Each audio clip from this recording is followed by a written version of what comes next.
రెండవది రక్షకుడైన యేసు ప్రభు వారు. నికోదేము అనేవాడు ఎలాంటి వాడో ఆయన క్యారెక్టరిస్టిక్స్ ఏంటో చెప్తాను నేను, ఆయన గుణం ఏంటో చెప్తాను. నికోదేము అనే మాట అర్థం ఏమిటంటే, కావాలంటే రాసుకోండి. ఆ నికోదేము అనే మాటకు అర్థము గ్రీక్ లో చెప్పబడిన మాట ఏంటంటే కనెక్టెడ్ ద పీపుల్ అని ఉంది. కనెక్టెడ్ ద పీపుల్ అంటే ప్రజలను జయించినటువంటి వాడు అని అర్థం. నికోదేము ప్రజలను జయించినవాడు. కానీ అతడు పరిస్థితులను జయించలేకపోయాడు. ప్రజలను జయించాడు, పరిస్థితులు అనగా శరీరాన్ని జయించలేకపోయాడు, పాపాన్ని జయించలేకపోయాడు, సాతాన్ని జయించలేకపోయాడు. తన శరీరాన్ని జయించడానికి, శరీరంలో ఉన్న పాపాన్ని జయించడానికి, పాపం మీద అధికారం కలిగినటువంటి సాతాన్ని జయించడానికి అతనికి రక్షకుడైన యేసు అవసరమైంది. దేవుడికి స్తోత్రం. అందుకే అతడు యేసు నొద్దకు వచ్చాడు. నికోదేము ఏమండి, ప్రభువుని ఆశ్రయించాడు. అతడు ప్రజలను జయించిన వాడు. తర్వాత రెండవది అతని కోసం ఏం చెప్పబడిందంటే, మూడవది మొదటి వచనంలో ఉంటుంది, అతడు యూదుల అధికారి. దేవుని నామానికి స్తోత్రం. యూదులకు అధికారి. ఇశ్రాయేలీయులు యూదులంటే వారి మీద అధికారం కలిగిన వాడు. అంటే ఇశ్రాయేలు సమాజంలో ఒక సభ ఉంటుంది. మనకి సంఘంలో పెద్దలు ఎలా ఉంటారో అలాగే ఇశ్రాయేలు సమాజంలో ఒక సభ. ఆ సభను సన్హెడ్రిన్ అన్నారు. సన్హెడ్రిన్ సభ. ఆ సభ గవర్నర్ కంటే అధికారం కలిగింది, రాజు ఏ రోజు కంటే అధికారం కలిగింది. 71 మంది ఉంటారు సన్హెడ్రిన్ సభలో. 72వ వాడు యాజకుడు ఉంటాడు. ఈ 71 మంది ఆ సమాజానికి ఏ సమస్య వచ్చినా తీర్చాలి. అదే పెద్దల సభ. మనకి రాజ్యసభ ఉంది మన రాష్ట్రంలో, పెద్దల సభ అంటారు దాన్ని, రాజ్యసభ. కాబట్టి దేవుడు పెట్టారు ఇక్కడ సన్హెడ్రిన్ సభ. ఆ సభలో ఒక సభ్యుడిగా అధికారం కలిగిన వాడిగా నికోదేము ఉన్నాడు. దేవుని పెట్టారు. మూడవది ఆయన ఎవరోనంటే నికోదేము పరిసయ్యుడు ఒకడుండెను. మూడవది మొదటి వచనంలో నికోదేము అనే పరిసయ్యుడు, ఈయన పరిసయ్యుడు. దేవునికి స్తోత్రం. ఇశ్రాయేలీయుల్లో 3 రకాల మనుషులు ఉన్నారు: శాస్త్రులు, పరిసయ్యులు, సద్దూకయ్యులు. వీళ్ళందరూ ఇశ్రాయేలీయులే, కానీ సమాజం వ్యత్యాసంగా ఉంటుంది. ఏమండి, ఇశ్రాయేలీయుల్లో పరిసయ్యులు ఉంటారు, ఇశ్రాయేలీయుల్లో శాస్త్రులు ఉంటారు, ఇశ్రాయేలీయుల్లో సద్దూకయ్యులు ఉంటారు. పరిసయ్యులు ఎవరంటే మేము నీతిమంతులు అంటారు. నేను నీతిమంతులు అంటే, నేను గొప్పవాళ్ళు అంటే, నేను పరిశుద్ధులు అంటే, దేవుడు మా దేవుడిని అంటారు పరిసయ్యులు. శాస్త్రులు ఎవరంటే ధర్మశాస్త్రాన్ని ఎల్లప్పుడూ ప్రజలకు బోధిస్తారు. ధర్మశాస్త్రం ఉన్నది చదివి వినిపించి ప్రజలకు బోధిస్తారు వారి శాస్త్రులు. సద్దూకయ్యులు ఎవరంటే యేసు ప్రభు నమ్మేవారు. యేసు ప్రభు చనిపోలేదు, ఒకరు చనిపోయినా తిరిగి లేవలేదు, ఆయన తిరిగి లేవలేదు అనే తెగ సద్దూకయ్యులు తెగకు చెందినటువంటి వారు. అందులో ఇంకొక తెగ వెలివేయబడిన వారు సమరయులు. వారు కూడా ఇశ్రాయేలీయులే. సమరయులకు చెందినటువంటి వారు, వారు సెంట్రల్ జాతి వారు. ఇశ్రాయేలీయులు అన్ని జనులతో వారు కలిసి పాపం చేసినప్పుడు పుట్టిన వారు సమరయులు. సమరయ తెగకు చెందినటువంటి వారు. పురుషుడు ఇశ్రాయేలీయుడు, స్త్రీ అన్ని జనులు. వారికి పెట్టిన పేరు సమరయులు. కాబట్టి సమరయులతో ఇశ్రాయేలీయులకి సాంగత్యం లేదు. అందుకని ఇశ్రాయేలులోనికి వారు రారు, వారిని రానివారు. ఇశ్రాయేలు మధ్యలోనికి ఎవరిని సమరయులు రానివారు. వారు శంకర జాతి వారు, శంకర జాతి వారు. అంటే మనకు చెందినవారు కాదని తులసేస్తారు. కానీ యేసు ప్రభు వారు ఆయన ఆ సమరయులు వెతుక్కుంటూ వెతుక్కుంటూ వెతుక్కుంటూ వెళ్ళాడు. దేవునికి స్తోత్రం. ఎక్కడ సమరయులు ఉన్నారో వారిని వెతుక్కుంటూ వెళ్ళాడు. ఎందుకంటే ఆయన వచ్చిన ఉద్దేశమే అది. ఆయన గురి ఏమిటంటే నశించుచున్న దాన్ని వెతకి రక్షించడానికి వచ్చాడు. తిమోతికి రాసిన మొదటి పత్రికలో 1:15 వచనంలో ఆయన ఎందుకు వచ్చాడు అంటే పాపులను రక్షించుటకు క్రీస్తు యేసు లోకానికి.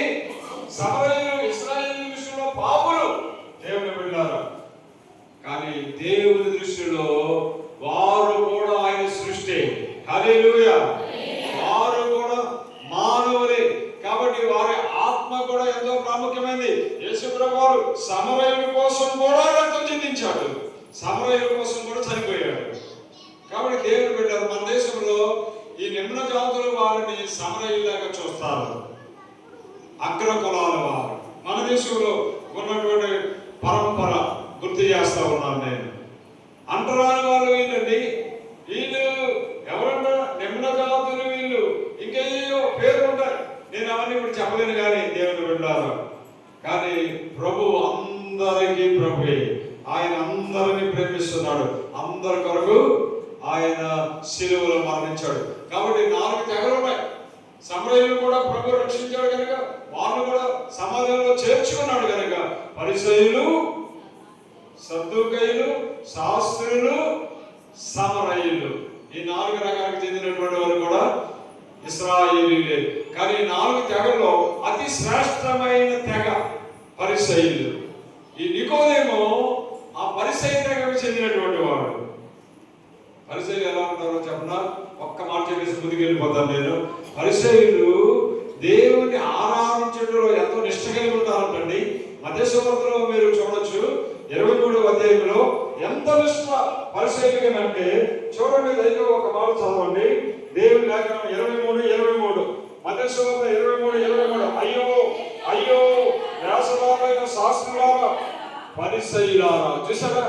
ఏమంటే ఎవరు సమాజంలో గొప్పవారు, ఎవరు అగ్రకులము, ఎవరు మేము ఏమండి మన దేశంలో వీళ్ళు ఏమనాలి? అగ్రకులం అంటే బ్రాహ్మణులు అనాలి అన్నమాట. బ్రాహ్మణ కులస్తులు దేశాలు ఏమనాలి ఎప్పుడు కూడా. చూడండి, ఈ పరిసయ్యులు శాస్త్రులతో ప్రభేమన్నాడండి, మీరు పుదీనాలోను, సోపులోను, జీలకర్రలోను 10వ వంతు చెల్లిస్తారు. ఎంత మంచి భక్తి కనాలండి మీరు. ఈ శాస్త్రులు పరిసయ్యులు ఎలాంటి వాళ్ళంట? పుదీనాలో, జీలకర్రలో, సోపులో దేవునికి ఏమిస్తారంట? దశభాగం ఇస్తారు. మన భాషలో దశభాగం, టైత్ అంటాం ఇంగ్లీష్లో. టైత్ దేంట్లో? పండిన పంటలో కాదు, వచ్చిన జీతంలో కాదు, వచ్చిన వ్యాపారంలో వచ్చిన లాభంలో కాదంట. దేంట్లో? పుదీనాలో, జీలకర్రలో. పుదీనా చట్నీ చేసుకున్నారు మీరు ఎవరైనా? పుదీనా టిఫిన్లోకి చేసుకున్నారంట. సురేష్ రావు చెప్తుంది సలాని. ఇప్పుడు వంట చేసి వచ్చారా? ఇంటికి చేస్తారా? నిజం చెప్పండి. చేసి వచ్చారు. ఉన్నారా? బిట్లు పుదీనా చేశారా? ఏమంటుంది? పుదీనా వేసారా? కొత్తిమీర ఇక్కడ ఉంది కదండి. చూడండి, వేసదారులను, శాస్త్రులను, పరిసయ్యులను మీరు పుదీనాలను, సోపు, పుదీనా, కొత్తిమీర అవన్నీ కూడా ఆకు పదార్థాలు తినడం కోసం. ఏమంటే సోపులు, జీలకర్రలో 10వ వంతు ఇచ్చారంట దేవుని సన్నిధికి. అంటే సూక్ష్మమైన దాన్ని ప్రభు చెప్పాడు. చిన్నదాన్ని, ఎంత చిన్నది కూడా వారు తప్పుకోరు. అంటే పెద్దదాన్ని తప్పుకోమనా? ఎంత చిన్న సాంప్రదాయం కూడా వారు విడిచిపెట్టరంటే ఇంకా పెద్దదాన్ని విడిచిపెడతారా? విడవరు. మరేది ఇక్కడ? ఏమండి? దేవుని సన్నిధి ఎంత సూక్ష్మమైన విషయాల్లో కూడా నమ్మకంగా ఉండాలి. కానీ వారు పుదీనాలో, జీలకర్రలో, సోపులో దశభాగం చేస్తారని కానీ ప్రధానమైన విషయాలు అనగా న్యాయము, కనికరము, విశ్వాసాన్ని విడిచిపెట్టేశారు. ఈ రెండింటిలో ఏది ముఖ్యం? దేవుని పిల్లలు చూడండి, న్యాయం లేదు. ఏమంటే వారి జీవితంలో కనికరం లేదు, విశ్వాసం అంతకంటే లేదు. అందుకే వాళ్ళు ఏమన్నాడంటే 27వ వచనం, అయ్యో వ్యాసదారులైన శాస్త్రులారా, పరిసయ్యులారా, మీరు సున్నము కొట్టిన సమాధులు. మీరు ఎలాంటి వాళ్ళ? సున్నం కొట్టిన సమాధులు. సమాధుల పైకి సుందరంగా అలంకరించబడతాయి, లోపల భయంకరమైన దుర్వాసన, కుళ్ళిపోయిన ఎముకలు ఉంటాయి. సున్నం కొట్టిన సమాధులు అందంగా. ఈ సున్నం పోయి ఇప్పుడు టైల్స్ వచ్చినాయి కదా సమాధుల్లోకి. మన ఇంట్లో టైల్స్ ఇవ్వకపోయినా సమాధికి మాత్రం ఖచ్చితంగా వెయ్యాలి. ఎందుకంటే వాడి సమాధి కంటే నా సమాధి పెద్దగా ఉండాలి, మంచిగా ఉండాలి, అందంగా ఉండాలి. వెయ్యండి, పర్లేదు. కానీ బ్రహ్మేమంటే లోపల సున్నిపోయిన ఎముకలు ఉంటాయి, లోపల కంపు, దుర్వాసన అంటాడు. పరిసయ్యుల జీవితం అలాంటిది. పరిసయ్యులు దేవుని ఆరాధించినట్టుగా కనపడుతున్నారు. కానీ ఈయన, ఈ యోహాను గారు, ఈ నికోదేము, యోహాను రాసిన పత్రికలో ఉన్న నికోదేము ఆ పరిసయ్య తెగకు చెందినవాడు. 4వ మాట చెప్పేసి ముందుకు వెళ్తాను. ఆయన ఎలాంటి వాడు అంటే 10వ వచనం, యోహాను సువార్త 3:10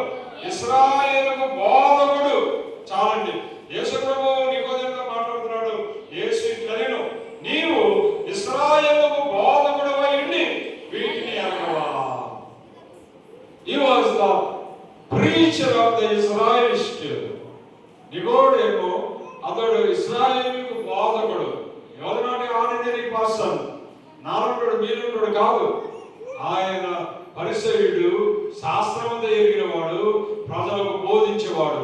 కానీ చిన్న విషయంలో ఆయనకు అర్థం కాని సంగతి ఏమిటంటే తిరిగి ఎలా పుట్టాలి, నూతనమైనటువంటి జీవితం ఎలా కలిగి ఉండాలి నేను, అది ఆయన కోరిక అయి ఉంటుంది, ఆయన హృదయంలో కలిగినటువంటి ఆలోచన అయి ఉంటుంది. చూడండి, అతడు ప్రభు దగ్గరికి వచ్చాడు. ఎప్పుడు వచ్చాడంటే రాత్రి యందు వచ్చాడు అన్నది 2వ వచనంలో.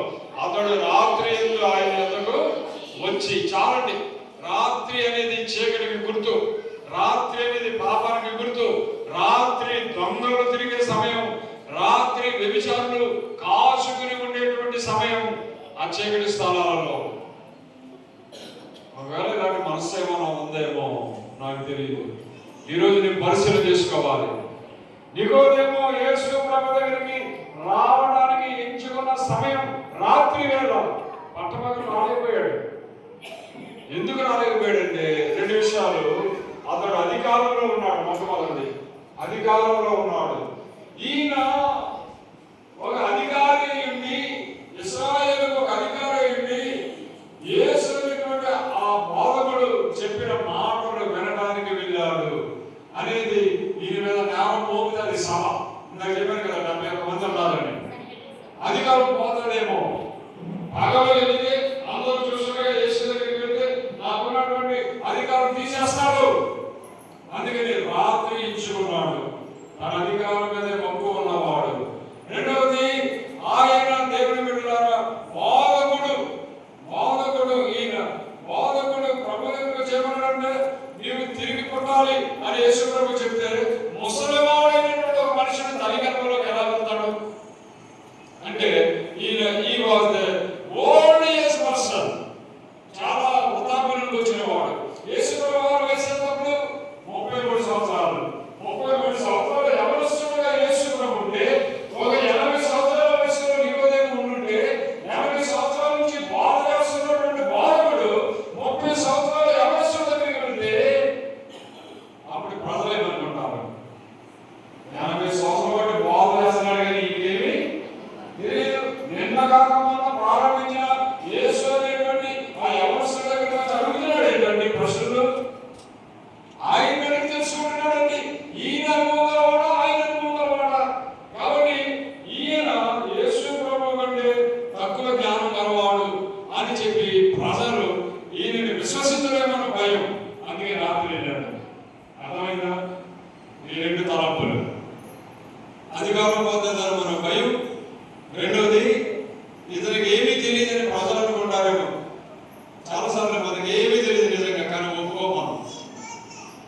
నాకంతా తెలిసిన ఎవరంటారో అతనికి ఏమీ తెలియదు అన్నమాట.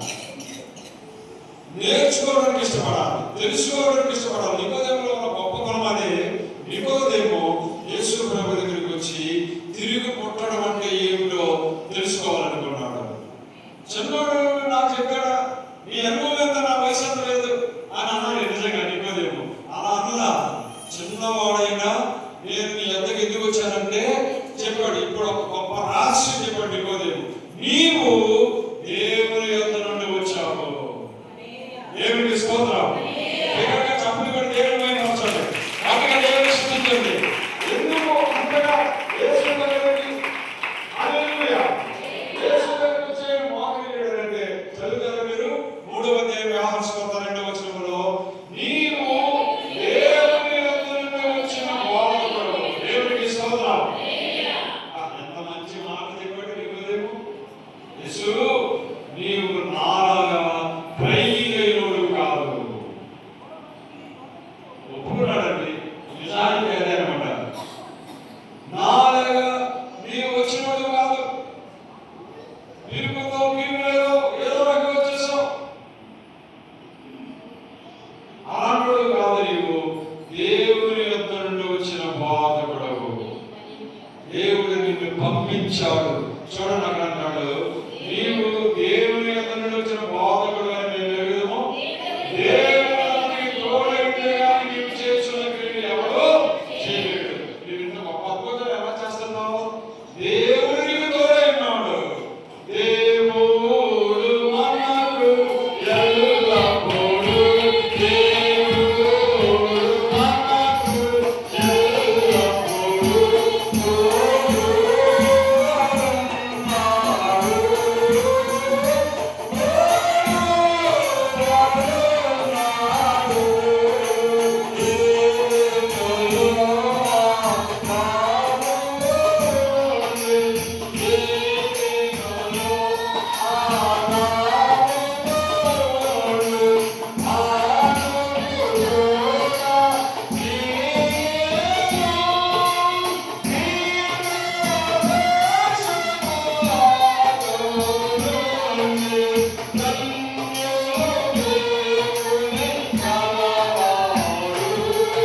కానీ ఒక్క రోజులో ఈ ప్రసంగం అవ్వదు.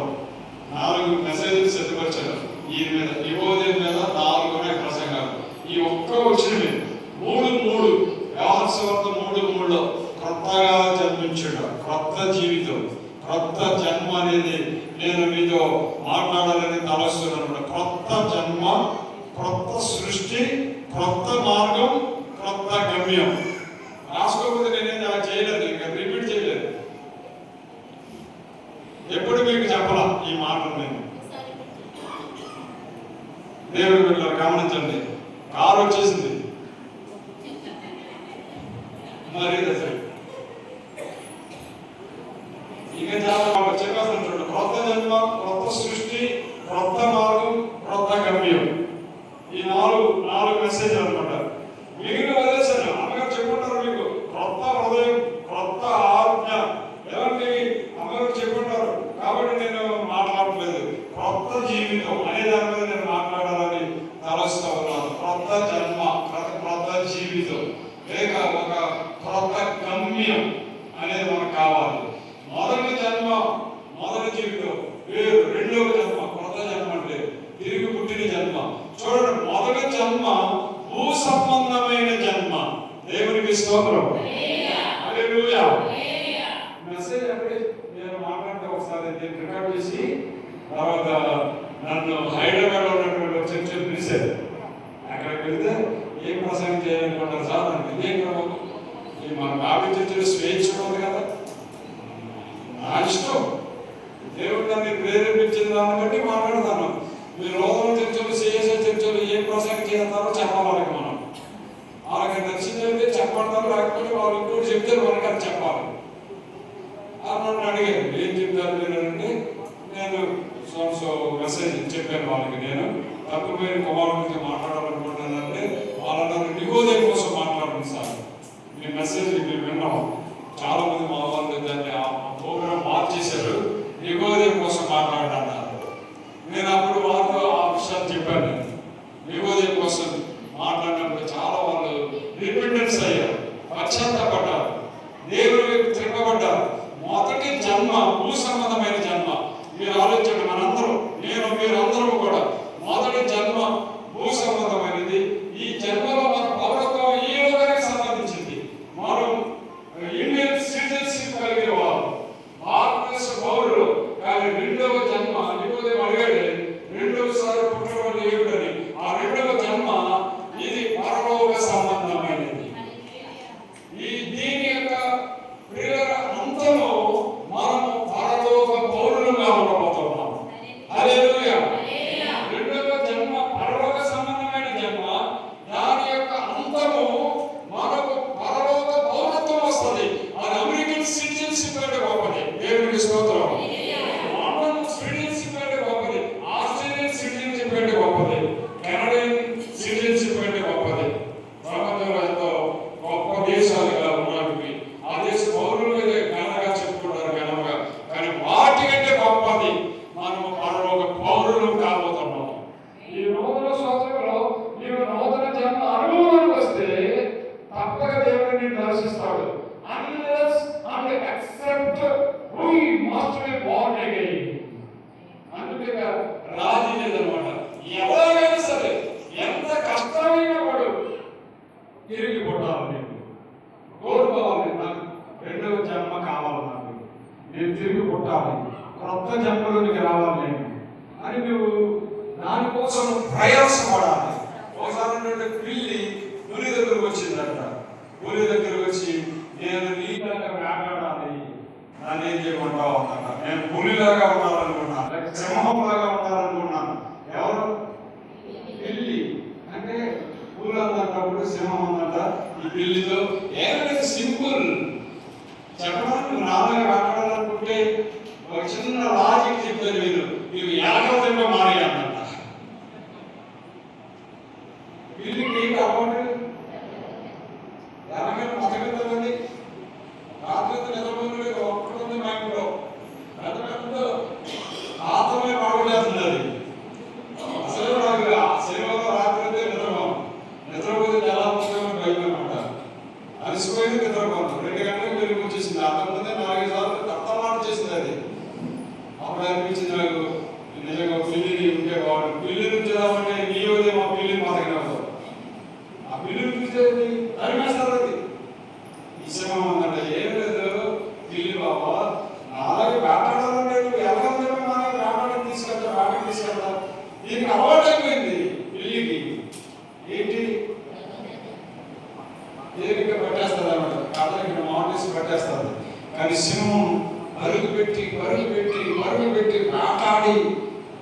వెంటాడి తన ఆహారాన్ని సంపాదించుకుంటారు.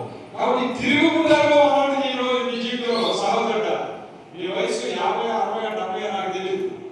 మీరు దానికోసం ఆలోచించే తిరుగుబుట్టావా, నూతన జన్మ అనుభవం ఉందా అనేది నువ్వు ఆలోచించాలి. నూతన జన్మ అంటే నిర్వచనం చెప్తాను వినండి. ఇంతకు ముందు లేనిది ఇప్పటి వరకు నువ్వు అనుభవించినటువంటిది నీ జీవితంలో అనుభవిస్తావు. ఇంతకు ముందు లేనిది అనమాట, కొత్తది. కొత్తదంటే మళ్ళీ అక్కడ ఏమంటుంటే ఇప్పుడు వరకు మీరు చెయ్యేటటువంటి క్రియ చేయబోతున్నారు. మీరు కొత్త జన్మలో, మీరు కొత్త జన్మ వస్తే నీవు తిరిగి పుట్టిన వాడు అయితే ఇంతవరకు చెయ్యని పని ఇప్పుడు చేస్తావు. దేవునికి స్తోత్రం. అంటే అది ఎలాగంటే ఇప్పుడు నువ్వు చేయబోయే పని ఒక తాజా వస్తువు లాంటిది, తాజాగా ఉండేటువంటి ఇటీవలది. దాన్ని ఏమన్నారంటే ఇంగ్లీష్ లో బాగా ఉన్నది, దాన్ని నేను రాశాను. ఏమని రాశానంటే ఫ్రెష్ అండ్ రీసెంట్లీ యాంటీనెస్. ఫ్రెష్ అండ్ రీసెంట్లీ యాంటీనెస్ అంటే కొత్తది, ఇటీవలది, పాతదైపోయింది కాదు. కొత్తగా పాతదైపోయింది, ఇప్పుడు కొత్తగానే ఉండాలి. సంథింగ్ నాట్ ఎగ్జిస్టెన్స్ బిఫోర్, ఇంతకు ముందు లేనిదై ఉండాలి. మీరు మారిపోయాడండి. ఇంతకు ముందు ఉన్నట్లేదు తెలిసే ఈ అమ్మాయి ఇంతకు ముందు ఉన్నట్లేదు, మారిపోయింది. అంటే ఇక్కడ ఎగ్జిస్టెన్స్ బిఫోర్, ఇంతకు ముందు కంటే ఇప్పుడు వ్యత్యాసంగా కనపడుతుంది. సంథింగ్ ఆమె జీవితంలో చేంజ్ వచ్చింది. మూడవది అక్కడ ఏమంటాడంటే ఇన్ఫోర్డ్ ఫర్ ట్రైల్స్ అంటాడు. అంటే అక్కడ తెలుగులో ఏమని రాశానంటే నేను ఇది మెరుగైంది, మెరుగైంది, రూపాంతరం చెందింది అన్నాడు. మెరుగైంది, రూపాంతరం చెందింది. సంథింగ్ ట్రాన్స్ఫార్మ్డ్, ట్రాన్స్ఫర్ అయింది, రూపాంతరం చెందింది. నాలుగవది ఇది ఎప్పటికీ పాతది కానిది. అంటే పాత దానిని ఎప్పుడు వ్యతిరేకమైనది ఏది? కొత్త జన్మ. దేవునికి స్తోత్రం. దాన్ని ఏమన్నాడంటే different for old, different for old. 4 విషయాలు చెప్పాను నేను. కొత్త దానికి నిర్వచనం సంథింగ్ నాట్ ఎగ్జిస్టెన్స్ బిఫోర్, ఇంతకుముందు లేనిది. రెండవది ఫ్రెష్ అండ్ రీసెంట్లీ యాంగినెస్ అన్నారు. మూడవది డిఫరెంట్ ఫర్ ఓల్డ్, పాతది కాదు, ఎప్పటికీ పాతది కాదు. నాలుగవది ఇంప్రూవ్డ్ ఫర్ ట్రాన్స్ఫార్మ్డ్, పెరిగైంది, రూపాంతరం చెందింది. ఇది కావాలని కోరుకుంటున్నాడు యేసయ్య. అర్థమైందా? మళ్ళీ చెప్పనా? ఏం పర్లేదు, కొంచెం టైం అయితే తీసుకుంటారు. కొత్తదంటే నిర్వచనం ఇది. నీవు రూపాంతరం చెందాలి, నువ్వు ట్రాన్స్ఫర్ అవ్వాలి. డిఫరెంట్ ఫర్ ఓల్డ్, ఇక్కడి నుంచి అయినా నీ జీవితం పాతదానికి వ్యతిరేకంగా ఉండాలి. ఇంతకుముందు ఎలా ఉన్నావో అలాగే ఉండడం కాదు, నీలో ఒక కొత్తది బయలుదేరాలి, ఒక కొత్త క్రియ నీలో కనిపించాలని చెప్పి ప్రభు కోరుకున్నాడు. ఇదే difference of the new life అనే దానికోసం. కాబట్టి కొత్త జన్మలో ఈ అనుభవాలు ఉన్నాయి. సరే, నేను నెమ్మదిగా ముందుకు తీసుకొస్తాను. కొత్త సృష్టి కోసం నేను మాట్లాడలేదు, కొత్త మార్గం లేదు, కొత్త గమ్యం లేదు. దాన్ని నేను విడిచిపెట్టేశాను. ఎందుకంటే క్రిస్టియన్ లైఫ్ అనేది మీరు ఆలోచన చేసినట్లయితే what is the goal of Christianity అంటే దేవుని బిడ్డ అక్కడ జ్ఞాపకం చేస్తాడు. ఒక నూతన జీవితం మనం జీవించడానికి ఇష్టపడాలి. Your life present is a waste paper అంటాడు. గతంలో జరిగిపోయింది. నిన్న పేపర్ కొనాలంటే 10 రూపాయలు, సాయంకాలం అది కేజీ 10 రూపాయలు. ఇవన్నీ పోగేసినా 10 రూపాయలు ఒక కేజీకి రావు తీసుకోవాలి. కాబట్టి దేవుడి బిడ్డ క్రైస్తవ జీవితంలో ఆ నూతనత్వాన్ని నీవు పొందుకోవాలన్నమాట. వీళ్ళని అన్ని విడిచిపెట్టేస్తున్నాను. ఆ 3 సంగతులు విడిచి ఒక్కటే జ్ఞాపకం చేశారు. నూతన సృష్టిలో ప్రభు నీ నుండి ఆశించేది ఏమిటి అనేది ఆలోచన చేసినట్లయితే రిఫార్మ్డ్, ఈ జీవితం రూపాంతరం చెందాలి. ఇంతకీ ఇంత చెప్పారని గంటసేపు మాట్లాడుతూ వచ్చానే. ఈ నికోదేము అనేవాడు కొత్త జన్మ అనుభవం కోరి యేసయ్య దగ్గరికి వచ్చాడు కదా, మరి తిరిగి పుట్టాడంటారా? తిరిగి పుట్టాడా? ఆయన తిరిగి జన్మించుకోవడానికి కొత్త జన్మ అనుభవం లేకుండా వెళ్ళిపోయాడంటారా, ఆయన జీవితం పాపగానే ముగిసిపోయిందంటారా అనేది ఆలోచన చేస్తే నేను ఇక్కడ కొన్ని విషయాలు మీకు తెలియజేయాలని చెప్పి ఆశపడతా ఉన్నా. ఈయన కొత్తగా తిరిగి జన్మించాడు అనడానికి ఏమైనా రుజువులు మనకి కనిపిస్తాయా అనేది కానీ ఆలోచన చేస్తే అద్భుతమైన కొన్ని విషయాలు ఈరోజు నేను మీకు జ్ఞాపకం చేయబోతున్నాను. దేవుని నామం పేరట ఆయన తిరిగి పుట్టాడు ఖచ్చితంగా అనడానికి రుజువు ఏమిటంటే దేవుని సన్నిధిలో ఆయన ఏమని మాట్లాడుతూ ఉన్నాడు అంటే, చూడండి దేవుని వాక్యంలో ఆ వచనాన్ని మీకు జ్ఞాపకం చేస్తాను. 3వ వచనంలో ఆయన అన్న మాటకు ప్రవచించిన జవాబులో ఆయన తిరిగి పుట్టడానికి ఎంత ఆకాంక్ష కలిగి ఉన్నాడనంటే, ఒకడు కొత్తగా జన్మించిందే కానీ అతడు దేవుని రాజ్యంలో చూడలేడని మీతో నిశ్చయముగా చెప్పుచున్నాను. కొత్తగా జన్మిస్తే కానీ దేవుని రాజ్యములో చూడలేడు. తర్వాత మీరు చూస్తే 5వ వచనంలో యేసు చెప్పాడు, ఒకడు నీటి మూలముగా ఆత్మ మూలముగా జన్మించితే కానీ దేవుని రాజ్యములో ప్రవేశింపలేడని అతనితో చెప్పాడు. చూడడం ప్రవేశించడం, చూచి నమ్మినవాడు అన్నాడు ప్రభు. మామదేవున్నాడు, మామ చూచావు నమ్ముతున్నావు, చూడక నమ్మినవాడు నికోదేము కొత్త జన్మలోకి వచ్చాడడానికి ఏమిటంటే 2 క్రియలు మళ్ళా అక్కడ. మొట్టమొదటిది దేవుని రాజ్యం చూశాడు, దేవుని రాజ్యంలోకి ప్రవేశించాడు. దానికి రుజువేంటి అనేది మీరు జ్ఞాపకం చేసుకుంటే మళ్ళీ నాకు తొందరగా చెప్తాను. అందులో మొట్టమొదటిది ఏమిటంటే he was believing privately. యేసు ప్రభుని ఆయన విశ్వసించాడు, నమ్మాడు. అతన్ని ప్రైవేట్ గా అతను అంగీకరించాడు కనుకనే యేసయ్య దగ్గరికి వచ్చాడు. బిలీవింగ్ ప్రైవేట్ అన్నాడు. వచ్చి నీవు దేవుని ఎదురుండి వచ్చినవాడు, నీవు దేవుడి తోడే ఉన్నాడు, నీవు దేవుని పేరట అద్భుతాలు చేస్తున్నావు అని చెప్పాడు. అతడు రహస్యంగా వచ్చాడు దేవుని దగ్గరికి. కానీ దేవుని వెళ్ళారా, ఈ మాట మీ మనసులో కావాలండి, ఆయన బ్రతుకు రహస్యంగా జీవించలేదు. పబ్లిక్ గా ఆయన తన జీవితాన్ని కొనసాగించాడు. ఈ believing secretly what not stay back silently అన్నాడు విలిగ్రహంగా. నికోదేము కోసం మాట్లాడు. మళ్ళీ చెప్తున్నాడు, ఈ కెన్ బిలీవింగ్ సైలెంట్లీ. సైలెంట్ గా వచ్చాడు, రెండో కంటికి తెలియకుండా వచ్చాడు, ఒక్కడే వచ్చాడు, రాత్రి వచ్చాడు. చూడండి, సైలెంట్. కానీ ఈ కెన్ స్టే బ్యాక్.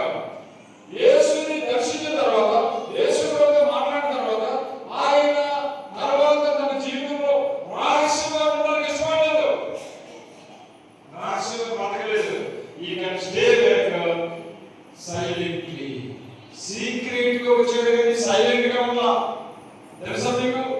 సైలెంట్ గా ఉన్నా ఏమైపోయింది, నాకు తెలియదు, నేను ఆగి ఉంటే చాలా, నా కుటుంబం బాగుంటే చాలా అనుకోవాలి. దానికి రుజువేంటి? ఈయన మారవలసి వచ్చాడు, కొత్త జన్మలో వచ్చాడు అనడానికి రెండవ రుజువు జ్ఞాపకం చేస్తున్నాను. రెండవ రుజువు ఏమిటంటే, అక్కడ దేవుని సన్నిధిలో అతడు డిపెండెంట్లీ పబ్లిక్. యేసు ప్రభుని అతడు దేవుని బిడ్డరా డిఫెండ్ చేశాడు.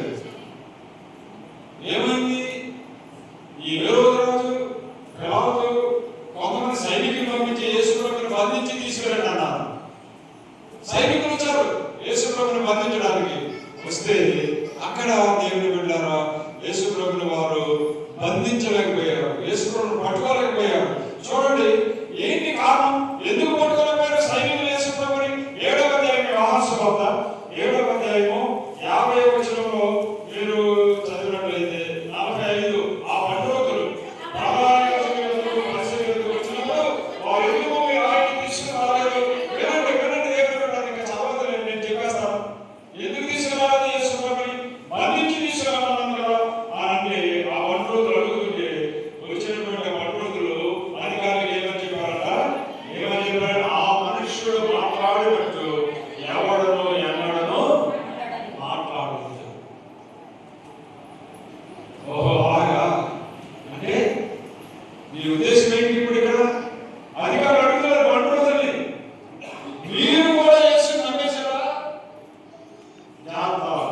పట్టణంలోని సైనికులు ఇక్కడ సైనికులు, ఆ సైనికులతో పాటు నికోదేము కూడా ఉన్నాడట. 50 వచ్చిన కాబట్టి 50 వచ్చిన అంతకు ముందు ఆయన ఎదురు వచ్చిన నికోదేము ఆరో ఒకడు. అండర్లైన్ చేసుకోండి. ఈ నికోదేము పండుగ సైనికులతో యేసుప్రభుని పట్టుకోవడానికి వచ్చాడు.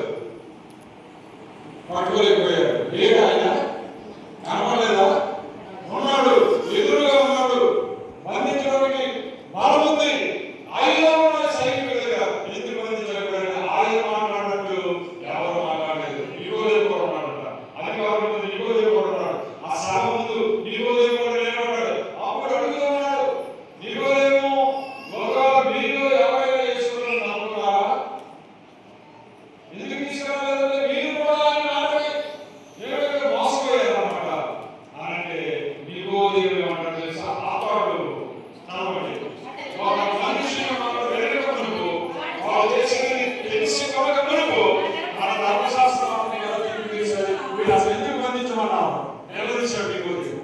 అధికారులు నిలదీశాడు. ఇప్పుడు చూడండి, ఇంతకు నేను మీకు ఒక విషయం చెప్పాను. నికోదేము కోసం అధికారులు పోతామని భయంతో రాత్రి వచ్చాడు.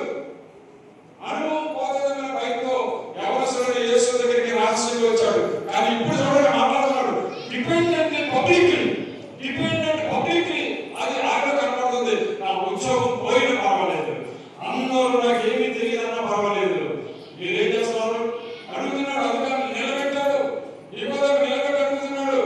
ఒకరిని కూర్చి ఏమీ తెలియదు నువ్వు ధర్మశాస్త్రం ఎలా తిరిగి తీస్తారు మీరు?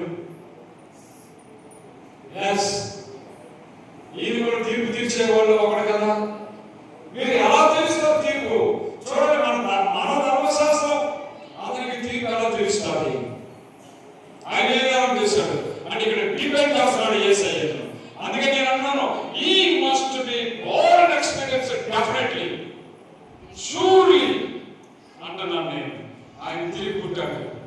తిరిగి పుట్టకపోతే అతడు తన ప్రాణాలు లెక్క పెట్టేవాడు కాదు.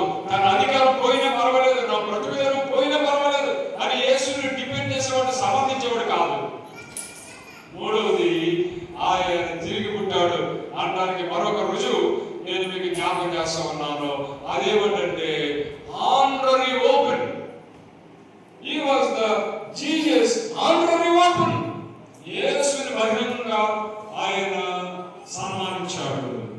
ఎలా సన్మానించాడు చూడండి. దేవుని బిడ్డలారా, యోహాను సువార్త 19వ అధ్యాయం ముగింపులోకి వచ్చేసాం.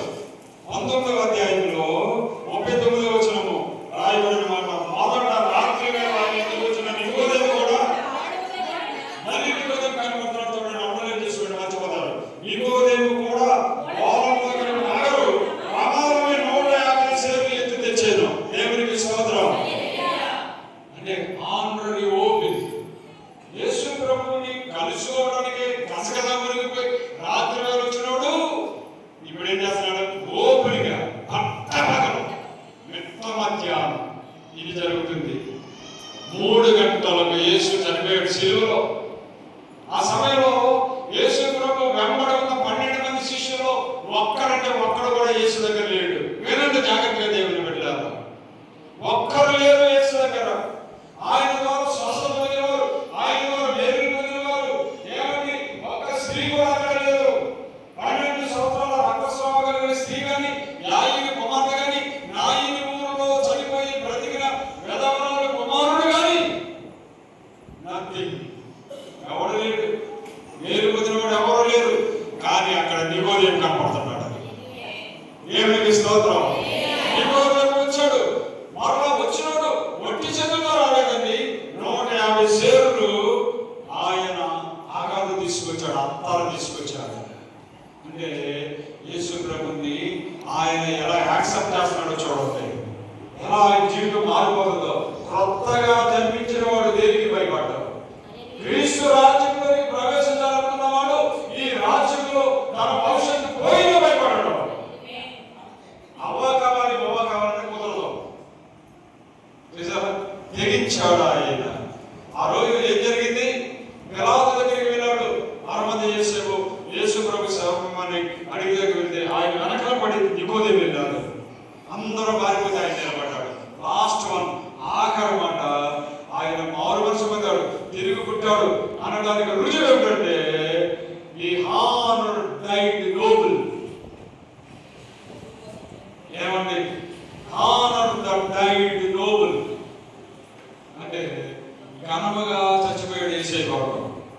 యేసు ప్రభు గారు, యేసు ప్రభు కోసం నికోదేము ఘనమైన మరణం పొందాడు.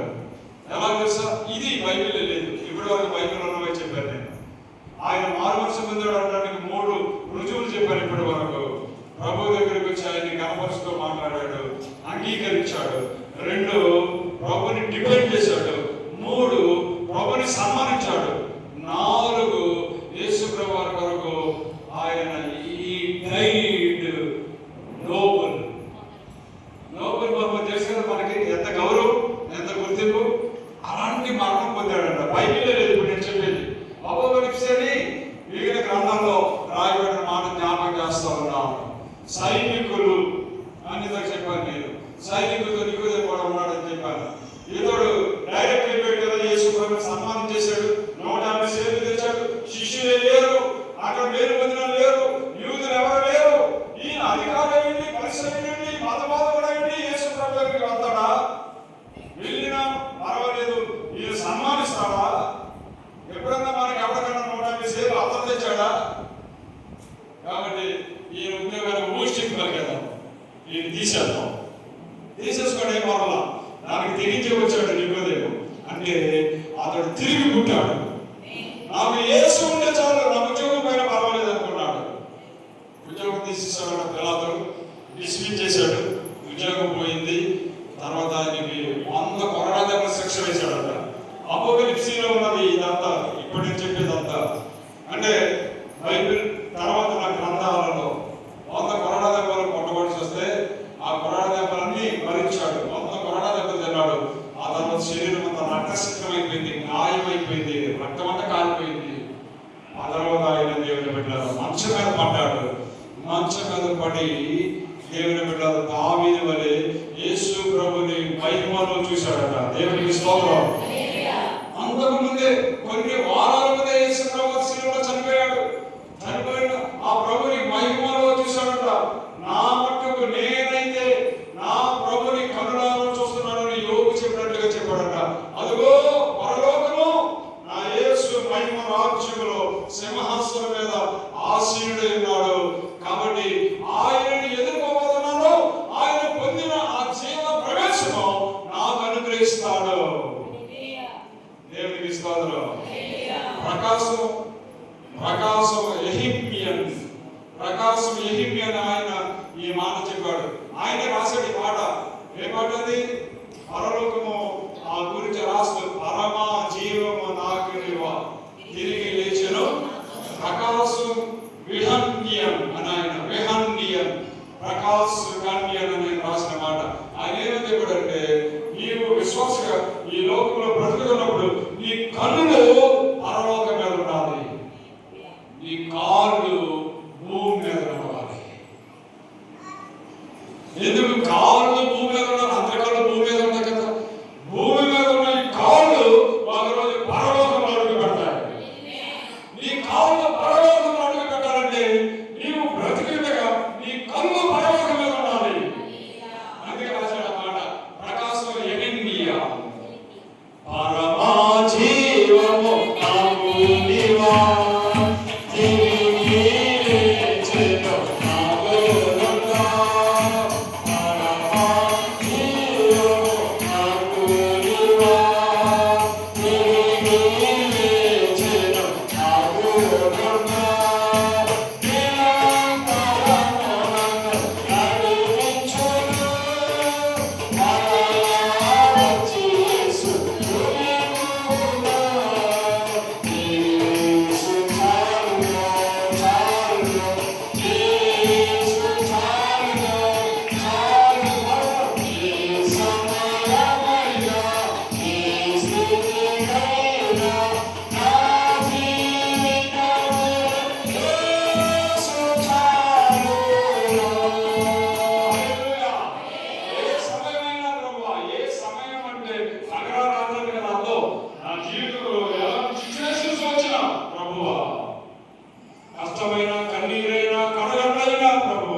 అంత గొప్ప మరణం అండి. ఆ మంచం మీద పడి తిరిగి లేవలేదట. చనిపోయే వరకు ఆ మంచం మీద ఉండి తిరిగి లేవలేదు. తన దగ్గరికి సేవ చేయడానికి వచ్చిన ప్రతి ఒక్కరితో యేసు ప్రభువు గురించి మాట్లాడాడు. తిరిగి జన్మ అనుభవం కోసం మాట్లాడాడు. ఒక యోధుడు వలె, ఒక సోల్జర్ వలె, పౌలు చెప్పినటువంటి నమ్మకమైనటువంటి సైనికుల వలె పోరాటం చేశాడు.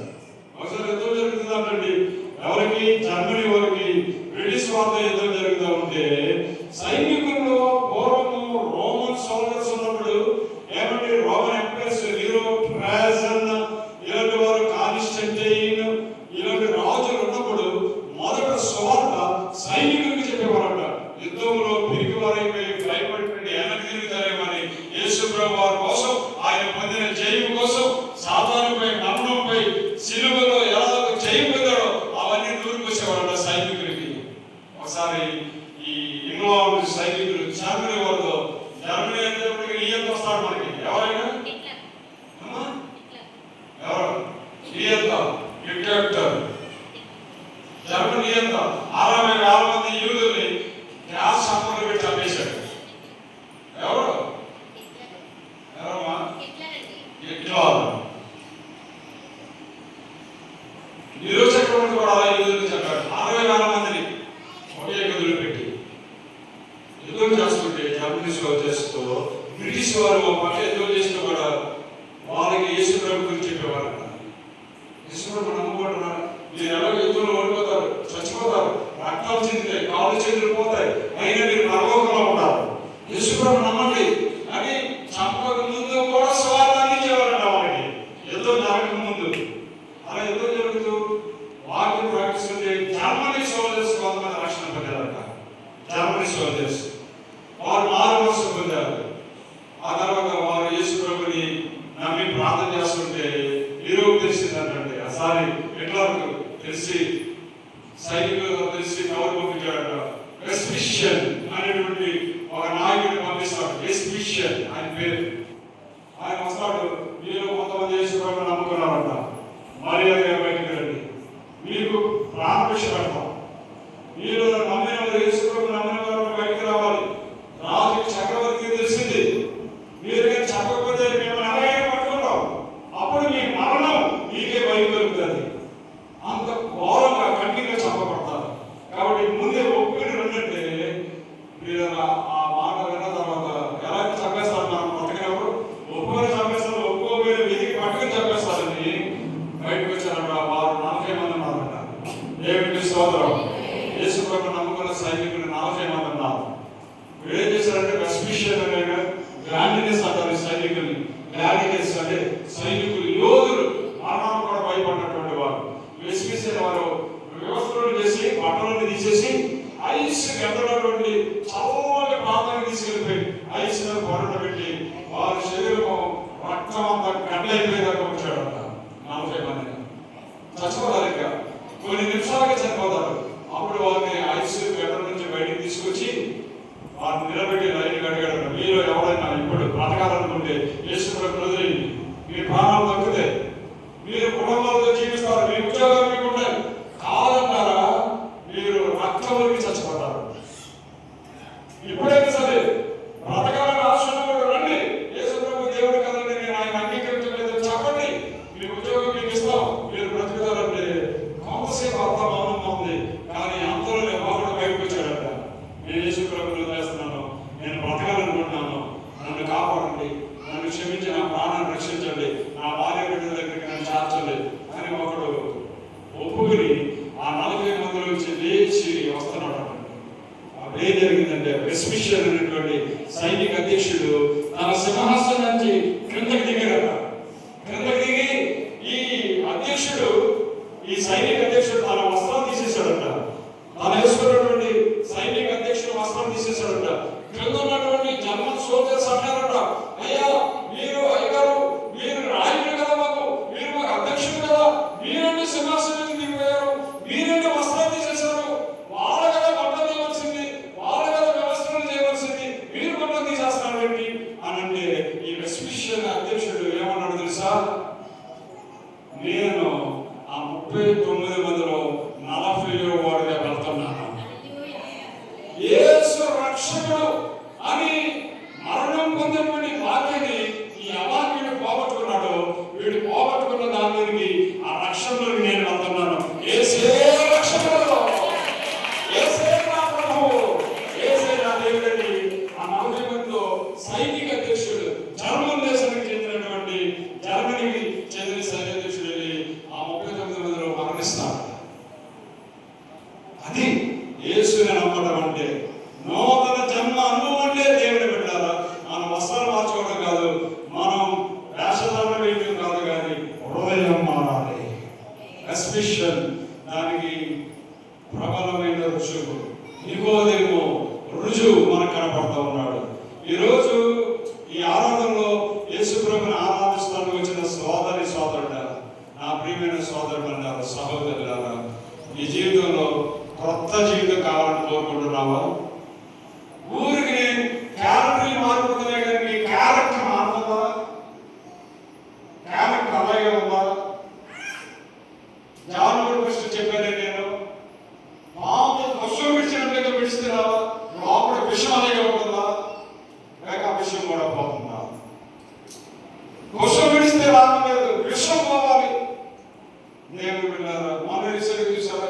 పామును పట్టే వాడిని పాము కలిసింది, కలిసిన బాగా తెలియక వాడు పాము కలిసిన కూడా వెతికితే 2 పాములు దొరికినాడు. ఆ 2 పాములు తీసుకుని గవర్నమెంట్ హాస్పిటల్కి వచ్చేసాడు. హాస్పిటల్లో డాక్టర్లు, నర్సులు, పరుగులే పరుగులు ఉన్నారా? అక్కడ పాము కలిస్తే కలిసిన బాగా తెలకు తీసుకొచ్చేసాడు ఆ పాముల్ని. విన్నారా మీరు? మొన్న రీసెంట్ 1 వీక్ బ్యాక్ జరిగింది. దేవుడు కాబట్టి మన జీవితంలో ఉన్న పాపం అనే విషయం విడిచివేయడానికి యేసయ్య వచ్చారు. ఆయన ఈ 2026 సంవత్సరంలో క్రొత్త జీవితం ఇవ్వాలనుకుంటున్నాడు. క్రొత్త మనసుతో ఈ నూతన సంవత్సరంలో దేవునికి మహిమకరంగా నికోదేములాగా బ్రతికిదాం, వెస్పిషియన్ లాగా బ్రతికిదాం. ఆ గ్లాడియన్స్ అనేటువంటి సైనికులు 39 మంది ఎలా ప్రాణాలు పెట్టారో యేసయ్య కొరకు ప్రాణం పెడతాం. ఆయన రాజ్యంలో మనం అడుగు పెడతాం. ఈ కన్నులు ఆయన రాజ్యంలో చూస్తున్నాయి. ఈ పాదాలు మట్టి పాదాలు ఆయన రాజ్యంలో ప్రవేశిస్తున్నాయి. దేవునికి స్తోత్రం. ఆ రాజ్యాన్ని కోరుకుందాం, ఆ రాజ్యంలో ప్రవేశించుదాం. దేవుడి మాటలు మనకి కూడా దీపించిన కాక ఆమె